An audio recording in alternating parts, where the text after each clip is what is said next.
Hello everyone. मेरा नाम महेश चंद्र है और हम यहाँ पे कवर करने वाले हैं व्यवसाय प्रबंधन के सिद्धांत, जिसको हम अगर बात करें इंग्लिश में क्या बोलते हैं तो वो है, इसका नाम जो है वो प्रिंसिपल ऑफ बिजनेस मैनेजमेंट। ठीक है, प्रिंसिपल ऑफ बिजनेस मैनेजमेंट बोलते हैं इसको।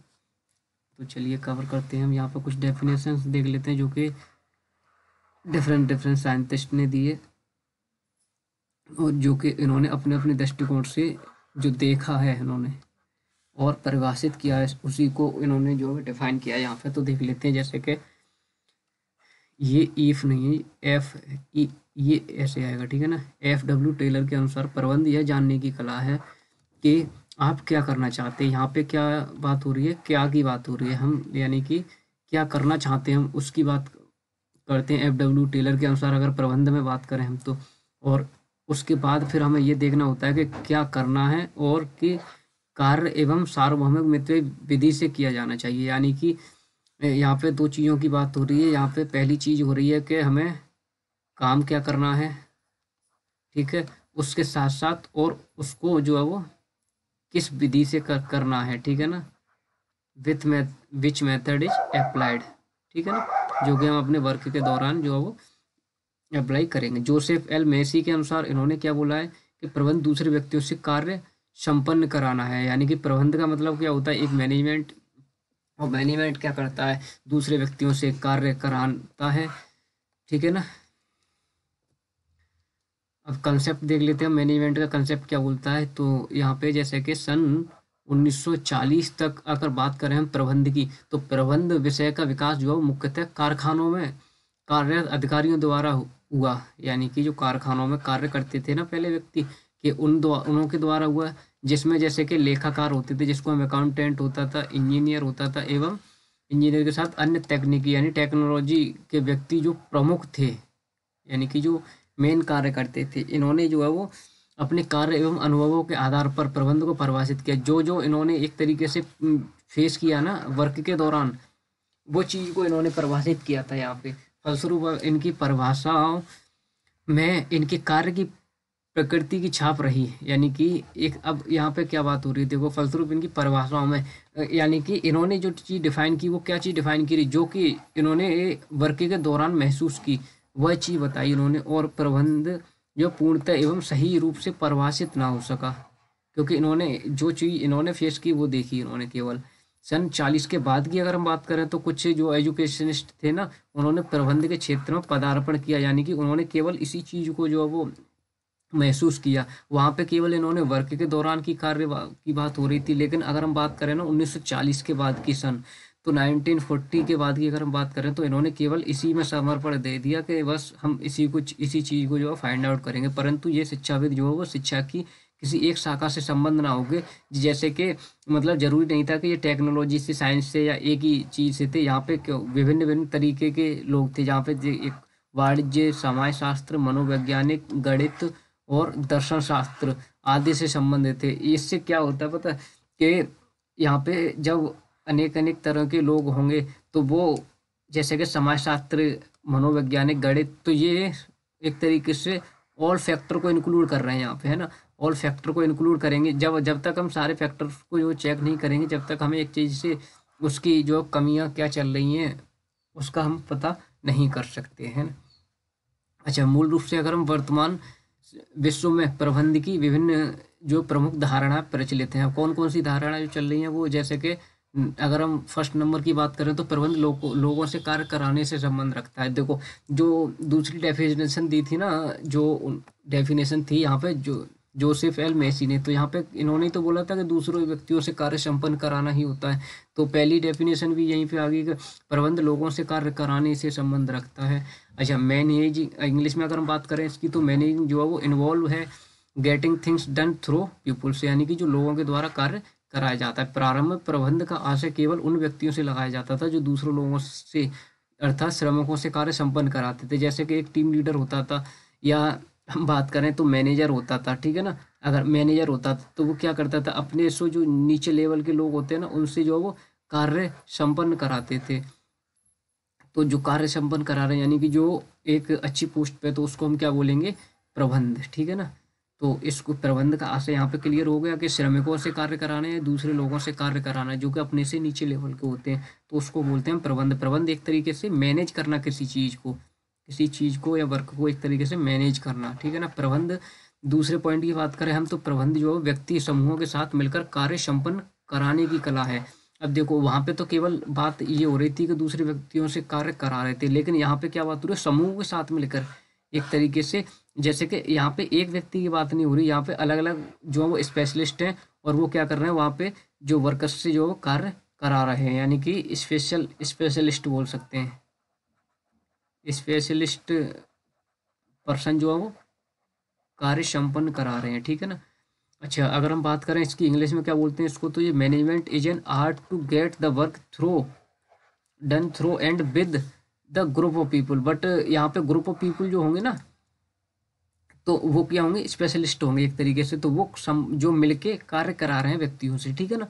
अच्छा, प्रबंध की उपर्युक्त वर्णित प्रथम अवधारणा, पहली अवधारणा में हमने क्या पढ़ा कि लोगों से जो कार्य संपन्न करा रहे थे, बट सबसे बड़ा दोष यह है कि उसमें तानाशाही की बू आ जाती थी। तानाशाही क्योंकि एक व्यक्ति कार्य करा रहा है कोई, तो वो अपनी मन मर्जी चलाएगा कि प्रबंध स्वयं काम नहीं करते बल्कि वो दूसरों से काम लेते हैं, ठीक है ना। इसलिए इस धारणा में संशोधन किया गया तथा प्रबंध को व्यक्ति समूह के साथ मिलकर कार्य संपन्न कराने की संज्ञा दी गई। अच्छा, हम यहाँ पे ये भी बोल सकते हैं कि जो व्यक्ति कार्य करा रहा है, जैसे कि मैनेजर अगर कार्य करा रहा है तो वर्कर के साथ एक तरीके से जो वो उनका अटैचमेंट जो है वो एक अच्छे तरीके से होना चाहिए यहाँ पे, है ना।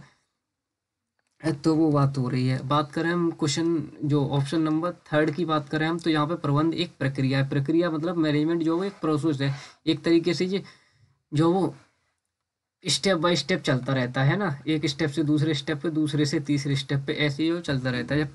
जो बोला था ये मैनेजमेंट जो है वो प्रोसेस है, ये बोला था प्रोफेसर कूटज ने एवं ओडोनेल ने, ठीक है ना। का मत मात्र समाजशास्त्र तथा मनोवैज्ञानिक का ज्ञान ही प्रबंध के लिए पर्याप्त नहीं है। अगर हम बात करें ना मनोवैज्ञानिक चीज़ की और समाजशास्त्र की, तो केवल हम उसी को नहीं बोल सकते कि ये इसी का ज्ञान जो है वो इसमें, या इसी की नॉलेज को जो प्रबंध में के लिए पर्याप्त है, बल्कि इसमें व्यवसाय की, जैसे कि हमें कैसे जो है वो प्लानिंग करनी चाहिए, हमें अपने बिजनेस की और ऑर्गेनाइजेशन उसके संगठन की बात हो रही है, निर्देशन यानी कि हम जो वो देते हैं ना, डायरेक्शन देते हैं, और बात करें हम नियंत्रण की तकनीकों का भी ज्ञान होना चाहिए। अच्छा, एक चीज़ की एक बात बताओ, अगर एक चीज़ के बारे में किसी व्यक्ति को नॉलेज हुई तो क्या वो अच्छे तरीके से कार्य करा सकता है?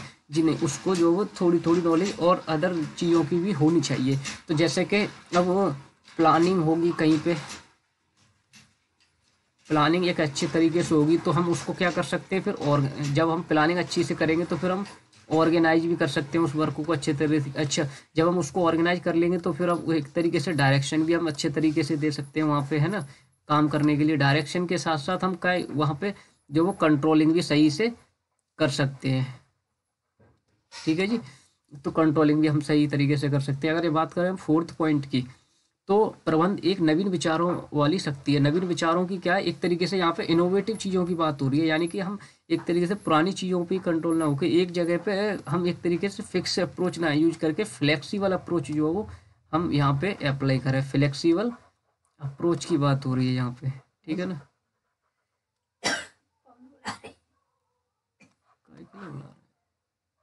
10 मिनट बाद आवा।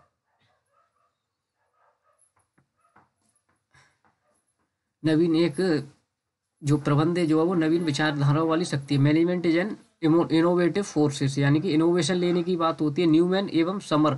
अच्छा, हम यहाँ पे बात करें ना, जैसे कि प्रोफेसर कूटज एवं डोनेल जो लिखा है ना, ये एक ही साथ आता है हमेशा, है ना। अच्छा, हम अब सेकंड जो हम 4th पॉइंट में बात कर रहे थे, यहाँ पे न्यूमैन एवं समर ने आधुनिक प्रबंध को एक नवीन विचारों वाली शक्ति कहा है, यानी कि आधुनिक। आधुनिक का मतलब क्या होता है, एक तरीके से टेक्नोलॉजी की बात हो रही है, जहाँ पे हम टेक्नोलॉजी का यूज कर रहे हैं। प्रारंभ में जो बाहरी शक्तियों तथा परिस्थिति के नियंत्रण में कार्य करता था, यानी कि बाहरी शक्तियों के नियंत्रण में काम कर रहा था तथा स्वयं को उन परिस्थितियों के अनुसार समायोजित कर लेता था। जो भी मतलब सिचुएशन होती थी उसके हिसाब से अपने आप को ढाल लेता था। परंतु अगर हम बात करें ना आधुनिक प्रबंध की, तो बाहरी शक्तियों पर विजय प्राप्त करने का प्रयास करता है। अच्छा, एक तरीके से ये मानिए कि अगर कोई चीज़ जो वो पुरानी चीज़ चल रही है, ठीक है ना, अगर पुरानी चीज़ चल रही है तो वहाँ पे एक तरीके से ये मानो कि कोई एक तरीके से फिक्स अप्रोच चल रही है, क्योंकि हम उसी चीज़ को बार बार जो है वो अप्लाई कर रहे हैं। बट अगर हम बात करें ना आधुनिक चीज़ की, तो हम आधुनिक आधुनिक वर्ड ही एक तरीके से मॉडर्न हो गया है ना, जहाँ पे हम नए चेंज लाने की कोशिश कर रहे हैं। अच्छा, जहाँ पे हम नई चेंज ले आएंगे तो वहाँ पे जो बाहरी शक्तियों पर विजय प्राप्त कर लेंगे। विजय प्राप्त करने का मतलब क्या हो गया कि जिस तरह की जो नीड है उस हिसाब से कार्य करने की बात हो रही है यहाँ पे। फिफ्थ पॉइंट की हम बात करें यहाँ पे, तो फिफ्थ पॉइंट में जो बोल रखा है कि प्रबंध जो निर्णय प्रक्रिया से संबंध रखता है। अच्छा, हमने जो दूसरे आई थिंक दूसरे हमने जो पॉइंट किया था ना, वहाँ पे हमने किया था कि प्लानिंग ऑर्गेनाइजिंग प्लानिंग था, एक ऑर्गेनाइज था और डायरेक्शन था, देन कंट्रोलिंग था।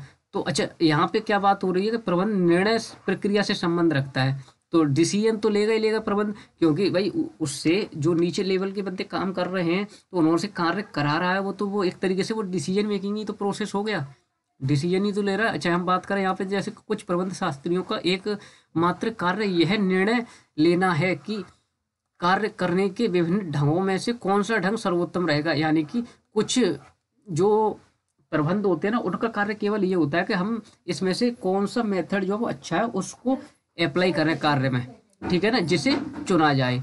अब मान लो किसी भी कार्य को करने के हमेशा दो वे होते हैं, ठीक है ना, दो वे होते हैं, तो हम उसमें से कौन सा वे जो है वो इस्तेमाल करें जिससे कि हमारा कार्य भी अच्छे से संपन्न हो जाए, देन फिनिश भी हो जाए, ठीक है। इन प्रबंध शास्त्रियों के अनुसार चूंकि प्रबंध का प्रमुख कार्य निर्णय लेना है, प्रबंध का काम क्या है, निर्णय लेना है, अतः प्रबंध सिद्धांत का केंद्र बिंदु निर्णय कार्य और प्रबंध के शेष विचार से जुड़े होते हैं, ठीक है ना। जैसे कि सिद्धांत केंद्र बिंदु निर्णय लेना है, यानी कि अगर हम बात करें ना मैनेजर की, ठीक है ना, तो इसका कार्य क्या होता है कि एक तरीके से इनका जो काम है मेन वो डिसीजन लेना है, डिसीजन लेने के साथ साथ और शेष विचार इससे जुड़े हुए होते हैं, जो डिसीजन मेकिंग प्रोसेस से जो है वो अदर थिंग्स जो है वो अटैच्ड होती हैं, ठीक है ना। बात करें 6 पॉइंट की, तो यहाँ पे जो है प्रबंध एक औद्योगिक समाज का आर्थिक ढंग है, जैसे कि मैनेजमेंट इन्वॉल्व गोल फॉर्मेशन, यानी कि गोल्स बनाना होता है कि क्या क्या हमारे गोल्स हैं और गोल्स अकम्पलिश और कैसे गोल्स पे उन पर कार्य किया जाएगा, एंड देन उसको इवेलुएट करने की बात हो रही है। अच्छा, पीटर एफ ड्रकर ने जो बोला है इसके बारे में कि प्रबंध को जो है वो औद्योगिक समाज का एक महत्वपूर्ण, औद्योगिक समाज से मतलब क्या है, जहाँ पे औद्योगिक यानी कि कोई एक तरीके से इंडस्ट्रियल सोशल की बात हो रही है, आर्थिक ढंग से माना जाता, आर्थिक अंग माना जाता है। अन्य अर्थशास्त्री भी प्रबंध को भूमि, श्रम और पूंजी की भांति उत्पादन का एक साधन मानते हैं कि जो प्रबंध होता है ना उसमें किस किस चीज़ का, जैसे कि एक तरीके से वहाँ पे लैंड की, लेबर की, देन हमें कैपिटल की भी ज़रूरत जो पड़ती है, तो इस चीज़ को भी इसमें इंक्लूड हमें करना जो पड़ता है। परंतु हम प्रबंध अन्य उत्पादन साधनों की तुलना में अधिक महत्वपूर्ण होता है। जैसे कि अगर हम बात करें ना प्रोडक्शन की, तो प्रोडक्शन से ज़्यादा तो जो वो उत्पादन की तुलना में अधिक महत्वपूर्ण है। अगर हम बात करें ना उत्पादन प्रोसेस की, जिसको हम प्रोडक्शन फेज बोलते हैं, तो इससे ज़्यादा यूज तो जो है वो प्रबंध का होता है ना, प्रबंध जो है वो अधिक महत्वपूर्ण होता है। बात करें 8th नंबर पॉइंट की, तो यहाँ पे बोल रखा है कि प्रबंध एक प्रणालीगत विचारधारा है, यानी कि मैनेजमेंट जो है वो इज अ सिस्टमेटिक अप्रोच है। सिस्टमेटिक क्या है, जैसे कि हम देखो सेकंड पॉइंट वाली बात बार बार घूम के आ रही है कि अच्छा कि planning, organizing, staffing, directing, controlling, यानी कि एक चीज से जो दूसरा प्रोसेस जो है वो आपस में जो है वो लिंक्ड है, आपस में एक तरीके से जो है वो ऑल फैक्टर जो है एक तरीके से लिंक्ड है, फैक्टर, ठीक है ना, लिंक्ड है, और उनका मान, अच्छा हम बात करें इसमें पढ़ने की कोशिश करें तो जैसे कि आधुनिक प्रबंध शास्त्री प्रबंध को एक प्रणाली की संज्ञा देते हैं। प्रणाली मतलब जो सिस्टम, उनका मानना है कि प्रबंध का प्रत्येक कार्य पूर्णतः पृथक एवं स्वतंत्र नहीं है। यानी कि अगर हम बात करें ना प्रबंध के कार्य की, तो वो उसको हम सेपरेटेड नहीं यूज कर सकते, वो एक किसी न किसी तरीके से जो वो एक दूसरे से लिंक्ड है, बल्कि वह एक संगठन के अंतर्गत सतत प्रक्रिया के रूप में गतिशील बना रहता है, यानी कि वो हमेशा एक दूसरे से जो वो जुड़े रहते हैं। देखो यहाँ पे बात करें हम ना, यहाँ पे जैसे कि संसाधन है हमारे पास है ना, ये ऐसे जाएगा संसाधन हमारे जो है वो हमने जुटाए, उनको हम प्रोसेसिंग में लाएंगे, संसाधन को प्रोसेसिंग में लाएंगे, देन प्रोडक्शन कर लेंगे। अब प्रोडक्शन फेज तक आ गए हम, ठीक ना, प्रोडक्शन कर लिया हमने। तो जहां से हमने जो प्रोडक्शन स्टार्ट किया था, यानी संसाधन थे हमारे पास पहले, फिर उसके बाद हमने प्रोसेस किया, उस चीज़ को प्रोसेस करने के बाद हमने उत्पादन कर लिया। अब उत्पादन को जो है वो संसाधन तक जो वो फीडबैक भी तो देना होगा कि हमने कैसे अच्छे तरीके से जो वो इस्तेमाल किया आपके जो वो साधनों को या नहीं, ठीक है ना। अब 9 पॉइंट में बात कर ले हम यहाँ पे, तो प्रबंध परिस्थिति या संयोजक विचारधारा, मैनेजमेंट इज ए सिचुएशनल और कंटिजेंट अप्रोच। देखो जो आई थिंक थर्ड या फोर्थ पॉइंट जो आया था इसमें, वो आया था एक तरीके से फ्लेक्सिबल अप्रोच यूज करनी थी। सेम वही बात यहाँ पे रिपीट हो रही है कि फ्लेक्सिबल अप्रोच का मतलब क्या है, जैसी भी सिचुएशन होगी ना, सिचुएशन के हिसाब से जो है हमें कार्य संपन्न कराना होगा, या कंटिजेंट भी बोलते हैं इसको हम, यानी कि जैसी भी स्थिति होगी ना उस हिसाब से जो है हमें वर्क कराना होता है। तो ये बात बोलता है 9th पॉइंट। तो ये हमने 9th पॉइंट कर ली यहाँ पे। आई होप आपको अच्छे से समझ आए होंगे। अगर लेक्चर अच्छा लगा तो लाइक कीजिए, शेयर कीजिए एंड कमेंट में ज़रूर अपनी फीडबैक दीजिए कि लेक्चर आपको कैसा लगा, और ऐसे ही किस किस टॉपिक पे आपको जो वो लेक्चर चाहिए related to commerce, management and economics, आप हमें बता सकते हो। देन नेक्स्ट टाइम आपको वो लेक्चर भी लेके आएंगे। Thank you so much.